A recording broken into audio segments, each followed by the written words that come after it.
Hi, I'm Katie Wade, and I have convinced my best friend to do my first ever podcast with me today, which I would like to name the podcast Fartfaces because that's what I call her. She thinks that's a bad idea. She's a professional marketer, so we'll see if we listen to her or not. The deal that I made is if this gets more than 50 views, we'll keep it Fartface. And if it gets less than that, she gets to advise me and name it something rational. But will you introduce yourself? Yeah. Thanks. Thanks for having me and inviting me to this Fartface experience. No My name's Alicia Slaughter. I'm Katie's bestie and also a holistic health coach, a yoga teacher, and a somatic healer. Yes. And we'll see what comes. We'll up see today. how this goes today. Yeah. Okay, so here's my thinking and why I think that we have something to share that other people might want to hear. I'm going to pitch it to you as we go, as we're recording. Yeah. So I Convince me that I need to be here. That's a good idea. It's totally a good idea. Yeah. So how much suffering do you think you have experienced as a result of what we now know is hormones? But like before that, when we were still having intense internal struggles or physical struggles and didn't understand why that was, how big of a challenge do you feel like it's been for you? The hormone piece of it? Just like this chapter, like comparatively to, being a young person or figuring out your career or having little kids, like how hard has this chapter been? So, I think it's a combination of a lot of things. And hard factor, yes, hard, challenging. I don't know, what is the ranking? Are we ranking? I think it's like a 1 to 5. A 1 to 5. Yeah. And I think like little kids is if we put little kids and raising them and just having general sleeplessness at about, I don't know, maybe a 3. Okay. Yeah, definitely 4.5. But I Agreed. think it's just the complexities of it. And what's interesting, I was even thinking today is like the hormone issues, yes, is like gas to fire. But I also think that you get to a certain, and maybe it's because it's like chicken or egg with the hormones. Right. And so is it, that you just like live long enough and experience enough that like your bullshit barometer is like pretty low. Exactly. Yeah. And so you get to the point where like you thought that, going to college, starting a family, getting in corporate, doing all the things. And then one day I think you wake up and you're like, what the fuck am I doing? Right. Like, why? And then you look around you at like all the broken systems in corporate America and the sexism, the misogyny, it's complicated. So it's like the hormones gets thrown in there. And I feel like, is it like the hormones that makes it worse? Or I love the chicken and egg. I think that's exactly what it is. So before we continue, that is what I think is interesting to talk about is just how complex it is to unravel. And the fact that you and I have had each other, I think has really been our saving sanity. But there's so many people that maybe don't understand what they're going through, or they're just kind of confused by the whole process. So that's where I thought it would be a cool podcast.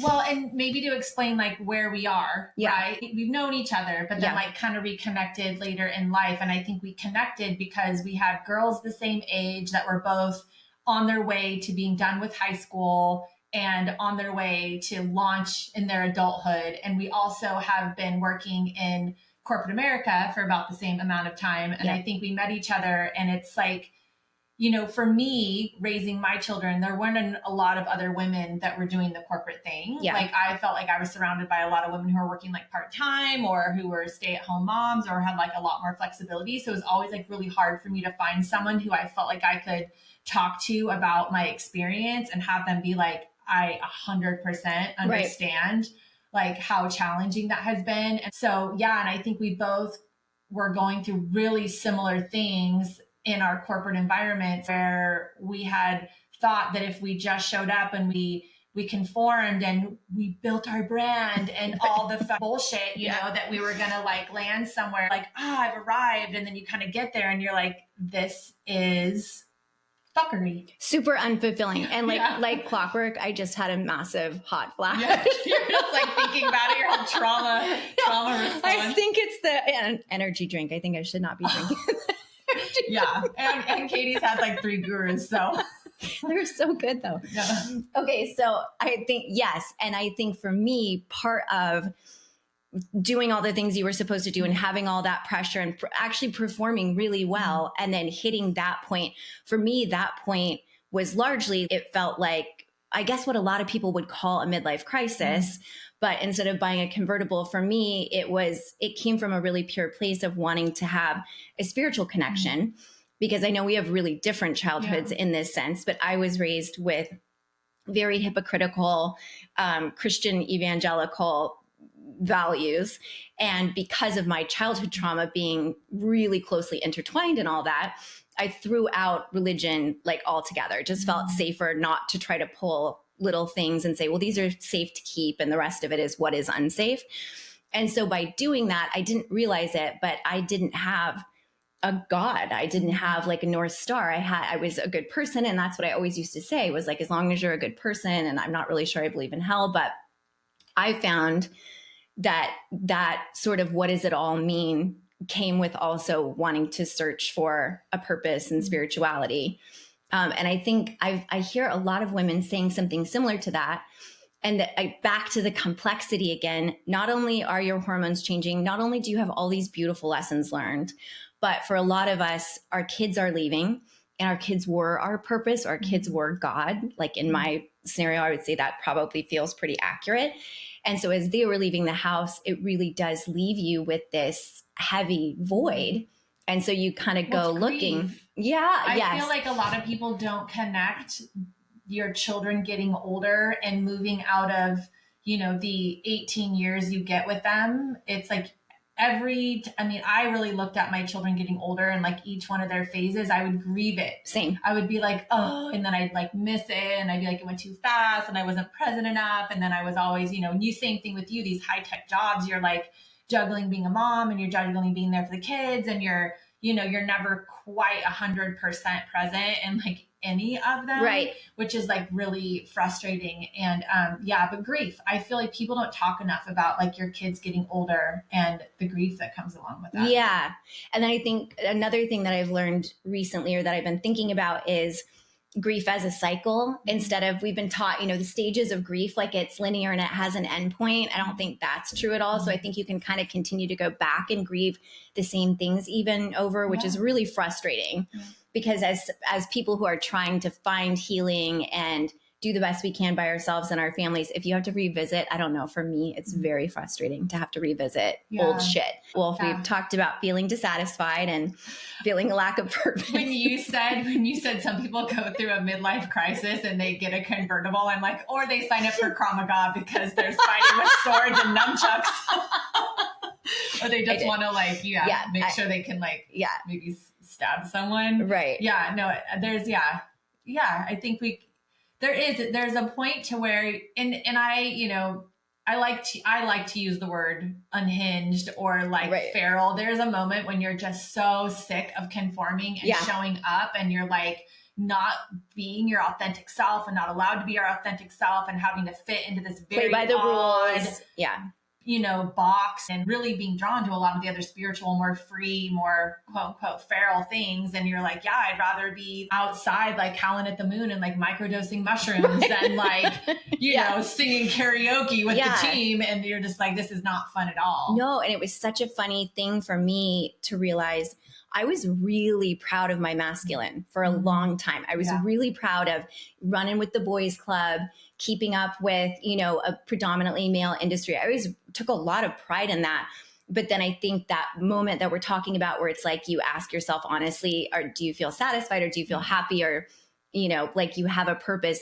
No, I think I was just proud of myself, but that didn't at all mean that I felt like I had a purpose. And I thought, this is awful, but I thought less of women that were making crafts and, being floaty and hanging out in the forest. I thought they were silly, and that was ridiculous. And I really, because I tend to be, it's like firstborn left-handed Virgo. I think I'm all the things that equal like black and white thinking. And that's been my, one of the hardest skills I've had to learn, is to find the gray and then hang out there and feel good about it. Well, also, like, how much is it masculine, or is it like good girl stuff? I wonder, if it's like, showing up and letting men in corporate environments act masculine or act like men. But if we do the same thing, we are aggressive, or we're emotional. Yeah, or you're right. It's so fucking confusing. It's so confusing. Yeah. And so, I don't know. So if this is an introductory episode, Okay. It's a preview of like, I want to talk about all things this stage in life. Real. And authentic. all super authentic, all the things we've all experienced, all the things we're trying to fight our way through now. Because I don't think I have ever been either, like you said, either more clear about who I am and what I want, or more confused at the same time. Yeah. And those two things are like, it's a little bit crazy making, even though you value the clarity and you feel like you can trust the chaos, that it's taking you somewhere. Hopefully that isn't like over the edge. Yeah. The last couple jobs I've had, I definitely, was just, you get to a point, and I actually call it the fuck yes and the fuck no. Right. Like, where you come and there's a moment where it's just like head to toe vibration. And like, I think what happens is there a moment when you're like, absolutely head to toe, fuck no, can't do I'm not it anymore. Gonna do this for another second of my life. Like a rat in a cage, like, get me out of here. And how can I ensure that I don't change my mind and no one else changes their mind? Blow it up. And you're just like, everyone, like, hold on. Cause I'm going to be fucking done with this. Like, foundationally, I would say corporate culture is a mess. I do not know anybody that's just like, I love my job. No. Everyone is so great there. My manager is so great. They pay me what I'm worth. And you're right. This forced socialization is really problematic. Yeah. And, and also me being in marketing, if you notice, most marketing teams are primarily women. Yeah. And it's like, why do they put women as the CMOs? Why do they put women in marketing? And it's because I believe is so they can, control a marketing department. And, I think there's reasons why they don't put a bunch of men in marketing. Interesting. Because it's another way of controlling women. And I know that might sound crazy to some people, but I have been in marketing for 25 years. Yeah. And most of the marketers I've worked with have been women. And I do feel like it's some weird, like, put a pretty face on the company and like make sure that there's like a pretty talking head, or, like a nice to look at talking head, but behind the scenes. So you have the title, but not the autonomy. They control, it's another way of controlling you. And that kind of showed up in the relationship that I had with somebody on the team. And he didn't like, he wanted me to do what he said. Right. And he didn't want me to have any of my own ideas or be creative. Devalued you in front of people. Disrespected you in front of people. In meetings. He, did not like me. And so it was, I tried my best to be professional. I would not say that he was very professional. And I was getting to the point to where like I couldn't get things done, and he was just not being very supportive. But so I went to his boss. We were about ready to, it was it after COVID? It was right after COVID, and everyone was kind of returning to events and going, getting back into big events. And we were about ready to leave for Barcelona for an event. And I was really nervous about going to Barcelona with this man. And I went to his boss and I said, hey, can you help me navigate the situation with this person on your team? I'm really having some challenges with him. And rather than like supporting me, the guy said, oh, well, just get a drink with him and figure it out. Yeah, work it out. Just have fun with him in Barcelona and get a drink with him. But it was like really coarse stuff that like should have been resolved before. Yeah. You should not tell somebody when they come to you with a problem to go have a drink with this person. Like, it's just, that's bad. Yeah. And assume that emotional intelligence is going to go up. Right, exactly. Yeah. That was kind of the beginning of the end. It was already kind of the beginning of the end when he was harassing me.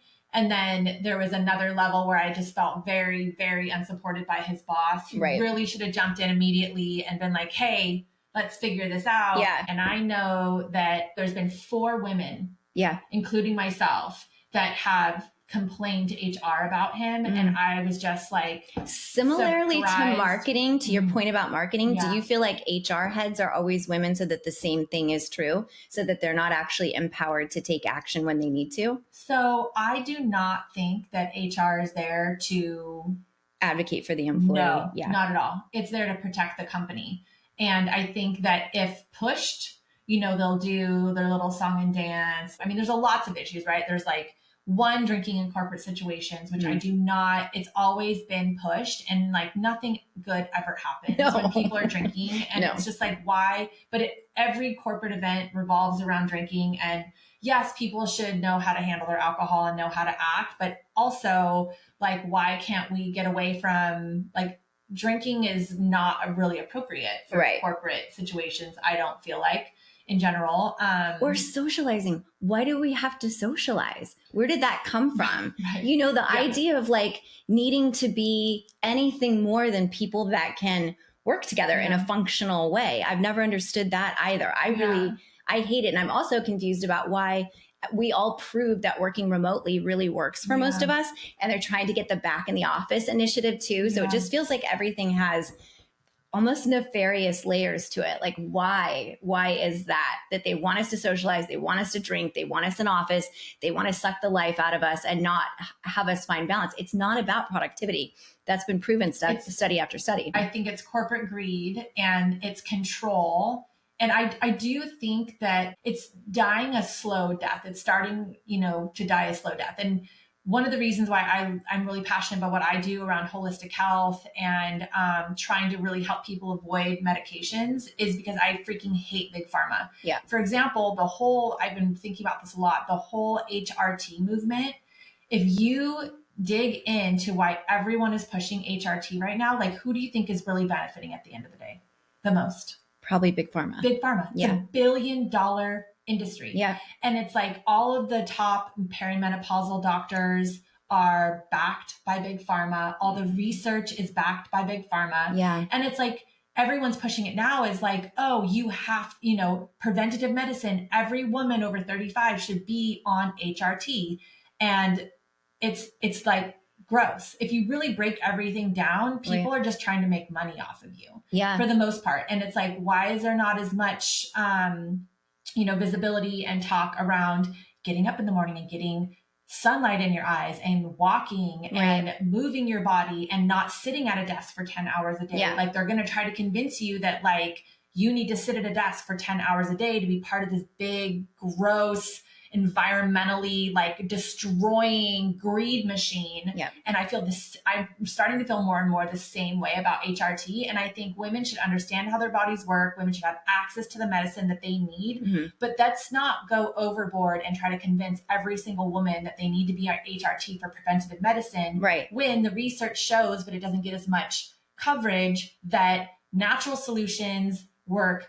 If you treat your body the way your body's supposed to be treated, you won't have as many symptoms. But they're trying to keep us in the office in front of a computer because then we'll get sick. We'll have to go to, therapy because we're so miserable. We'll have to be on medication. We'll have to be part of the Western medical system. Insurance will make money off of us. It's almost like if you start to break it down, and maybe I'm just too far into my I follow that stuff too. I definitely, fuck all of this. And that's where you start to get are you in or are you out? Right. And fucking violently out of this. And what's her name from Bridesmaids? She's super funny. She's the one who in the end, she shacks up with the guy that's like on the plane. He's the, I don't remember that movie all that great. God, she's so funny. Okay, I'll remember it. But anyway, she plays these characters that are outlandish. Like there was one of the other movies, I don't think it was Yes, it was Bridesmaids. She steals all the puppies. She's got puppies in her van and she's like driving away from this and just acting like insane. And I used to watch movies and, different pieces of content that had women of a certain age acting very erratically. And it was always like, oh, that's a character. Oh, that's, it was always very funny.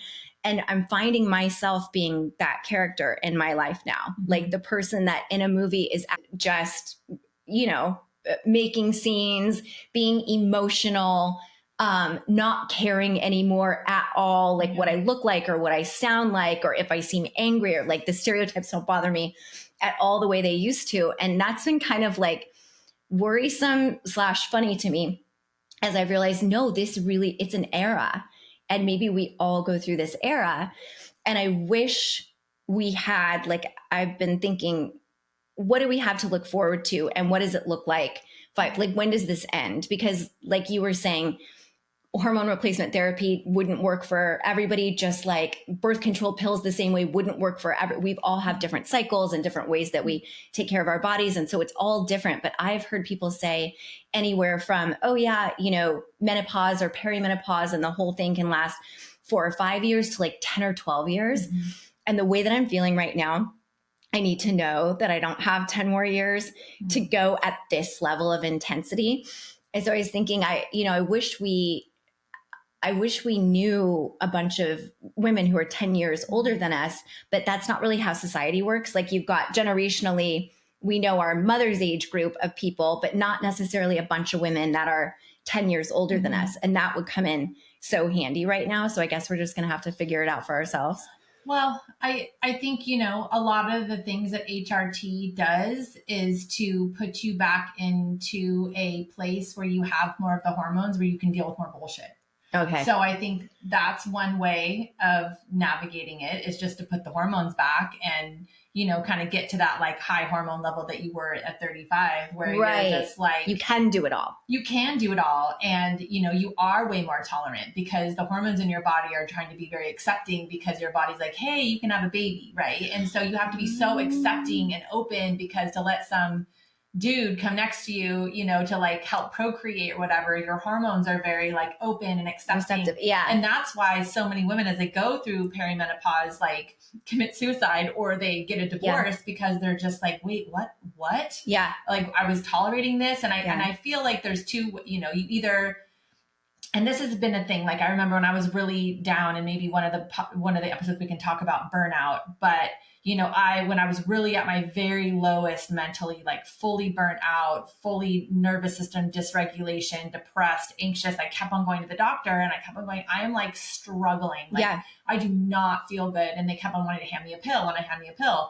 And I kept on thinking to myself, like, I don't want to take a pill to deal with my life. I want to change my life so that I don't have to take a pill. Right. And it's the same thing as we navigate perimenopause. It's like you can take HRT and you can keep your life exactly like it is. Right. Or you can figure out what you need your life to look like so you don't need to take a pill. Definitely. Because the depression is, like you just said, my mom kind of warned me because she watched me start to go into, I've always run anxious. That's always just been my personality. This is the first time in my life I've experienced depression, and it was really, really dark and scary for me. And my mom said to me one day, like really seriously, hey, this is when most women commit suicide. If they're going to commit suicide, it's during this era of time. And thankfully I listened to her, and that actually, knowing that really helped me to go, okay, this is as serious as you feel like it is. You're not inventing this or being dramatic. Like something feels that heavy in you that you would even think about, do I want to be here, in a way that you've never thought about that before. But yeah, that's, I think, to your point, it is a tool because it makes you question, what will make me happy? Yeah. What is it that I want? And so to silence, even though it feels very scary and out of control, you kind of don't want to silence the thing. It's almost like God herself saying, look at me, you have half your life left. Yeah. You live the first half of your life for your kids and your partner and your job and whatever society thought you were supposed to be. You've got half left to go. What do you want that to look like? Yeah. And so hopefully we'll figure it out. Right. Well, and I also, looking at it from a somatic point of view, and something that dawned on me when I was, wrestling with how to get out of my burnout, was that I realized that I had been in a state of fight or flight the whole time since I was 8 years old. Yeah. Like, and a lot of us, look back at our lives and we're like, okay, well, I was in it wasn't my family system. My family of origin was not supportive, was not a safe place to be. And I started my survival journey then. And then you go into high school, which, like, who is not in a state of survival and fight or flight in high school? Right. And then you and I both had partnerships and kids very early. And then that whole trying to keep our kids alive, trying to support a family.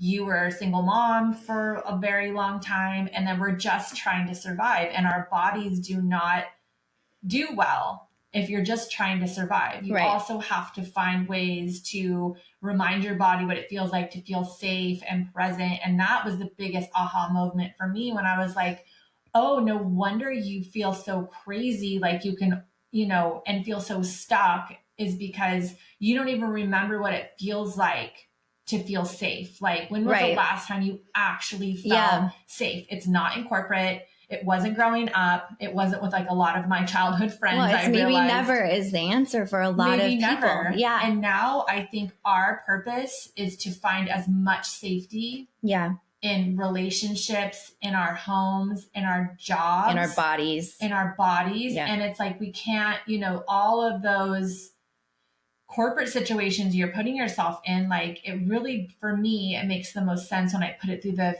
filter of somatics, because you just don't feel safe. And when you don't feel safe, you cannot heal, you cannot thrive. Yeah. Your hormones won't be regulated. Your mood won't be what you want it to be. Your sleep won't be what you want it to be. And commuting, it's like you're not going to learn how to feel your body when you're sitting in a car for 3 hours a day and then sitting in your office for 10 hours a day under fluorescent lights at a screen. Like, that's you're not going to be able to come back into your body in that environment. Well, because you're overriding every single natural system and warning alarm bell that your body has, starting from the moment you wake up in the morning at a god awful time, with not enough sleep, and your body's like, all you need to do is sleep more, and you're like, nope, you're not sleeping more. You're getting up. You're gonna look at your phone. You're gonna look at your phone. You're gonna shove coffee in your mouth, and then you're gonna get in your car, and you're gonna drive highly stressed for way longer commuting than you need to be in traffic. And then you're going to get to an office and be without fresh air, without sunlight, with,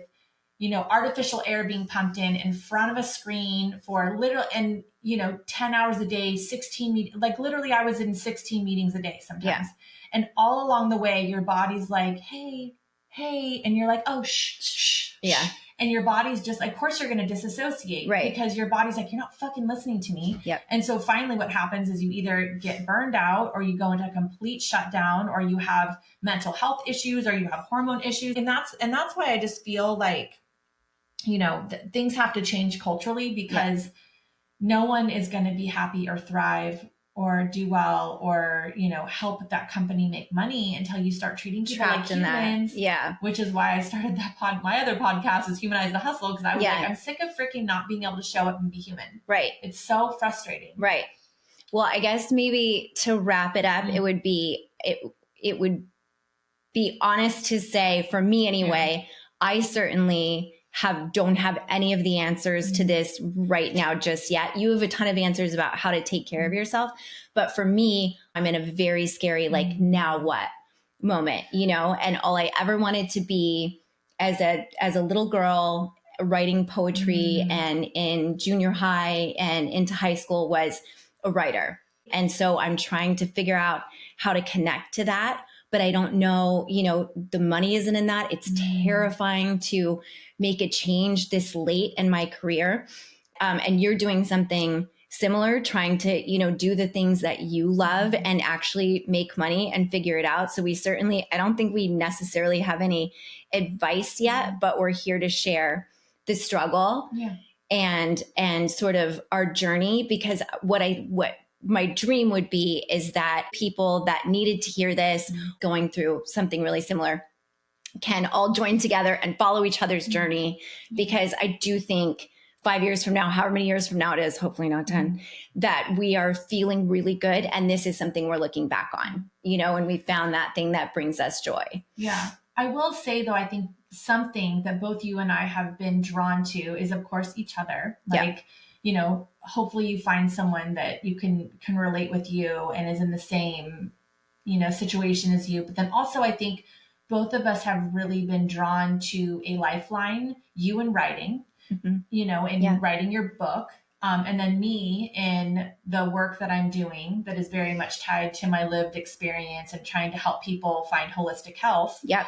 And I think that, you've been writing your book, and I think that's helped keep your head above water. Right. In whatever way that you have been able to do that. And then I've had, this work as for a long time, my side hustle, like I've been doing this 9 years. And so, the side hustle to my main job, and now I'm changing careers. So I'm not going to go back to corporate. Yeah. But I do think that the one thing that has helped, if there was a bit of advice, was like, if you do feel stuck in a corporate environment and you do feel like your calling is something else, like do it in whatever capacity you can. Yeah. Like even if it's on this side, you're right. Even if it's on the side. Because for me, you're exactly right. It was my salvation mentally, spiritually, emotionally. It's just not my salvation fiscally yet. So hopefully we can figure out how to make a living doing the thing. But you're absolutely right. It did. The days that I was my most depressed, it was the thing that I came back to. And I think maybe that's a question to ask yourself. What did I want to be when I was a little girl?